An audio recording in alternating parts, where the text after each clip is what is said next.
Hey friends, I am Jill Griffin, the host of the Career Refresh podcast.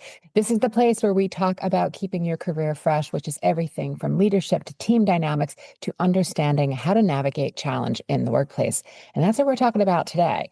We're leading through a time of extraordinary uncertainty, adapting to exponential change. Or if you're wrestling with AI and what it means for you personally and your work, you are in the right place today because I want to take a breath and then let's dig in.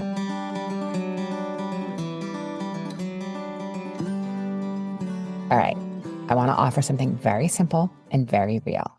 It's a pause, a breath. It's taking a moment to name what's actually beneath the surface. Because right now, you're not just navigating change. And I know this because of the hundreds of people that I talk to on a regular basis through career coaching, through executive coaching, through team workshops, what I'm doing. It's that there is so much going on. It's AI, it's the markets, it's what's going on in your local region, your national region, what is going on at the national level. It is everything, everywhere, all at once.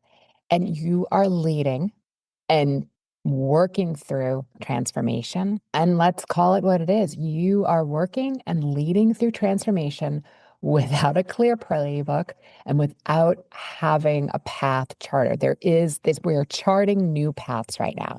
So the pace of work has shifted radically from AI to automation to adding new tools regularly to your job. It's changing how work gets done, the roles and how they contribute, how things matter, and what we're talking about when we're saying that we are working in a professional environment. And this is what I'm seeing leaders trying to navigate and struggling with, frankly. It means that you need to be both an architect and an anchor. So you're designing new ways of working, you're holding space for your own fears, your team's fears, questions, resistance, obstacles. You're managing the dynamic tensions between what's urgent versus what's essential. And you're expected to deliver results. You need to manage up, you need to managing down, managing across, staying strategic, staying sane. And this is not just pressure, but this is the emotional labor.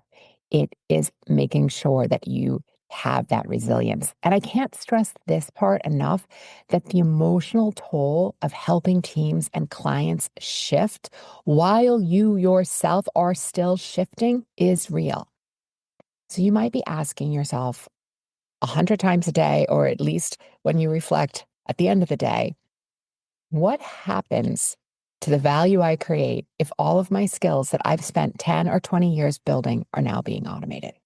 And how do I stay relevant when the ground keeps moving and so do the goalposts? And where do I find solid ground when everything feels uncertain? And the answer is, it's on an individual connection with self. It is mindset. It is creating your own clarity. And it is really being in that place of presence. You need to figure out how you can be certain about the things that you can be certain about, which will anchor you so that you can be the architect on the things that you have no idea what's coming next. And this is all coming through starting how you want to show up, right? This is leadership identity, sometimes called professional brand. It is making sure you understand what is going to work for you, and then using that as you navigate this path and lead teams.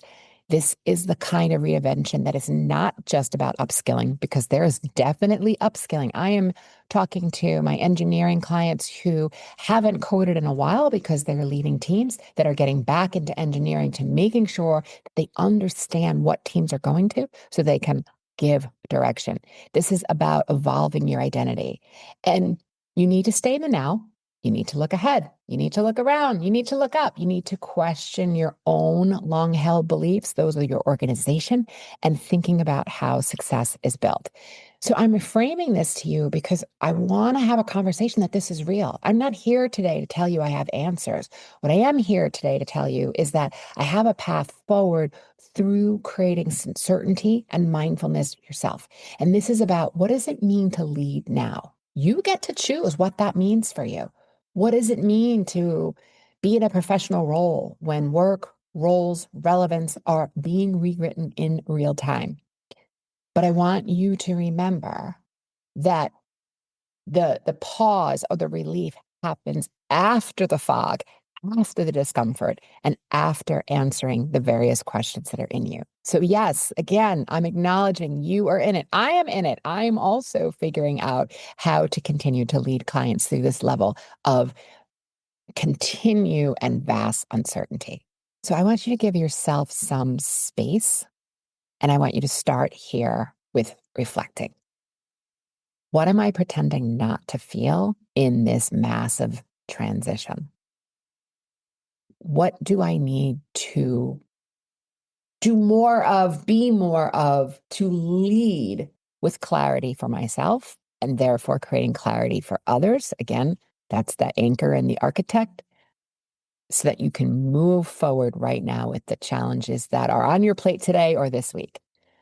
And who do I want to become through this? Not just after this. Who am I becoming now? And often we think about the end goal. And yeah, there's some beautiful reflection there when you've achieved the goal. But the work is also deciding, who do I want to show up as a leader as we're going through this? I mean, I am in conversations regularly with leaders that are saying that based on the decisions that they may or may not make, do they want to work or live in a world that they are creating? So how are they going to use their power and influence wisely? How are they slowing down, setting reasonable targets, being intentional, understanding that there is a lot of noise out there, understanding that you may need to be playing zone defense, but you also need to walk, you need to move your body, you need to have space and grace as things reveal what's next, right? This is requiring you to think through these things. You don't have to carry this alone. There are resources and tools. I'll put some in the show notes. You can also think about, how do you create community?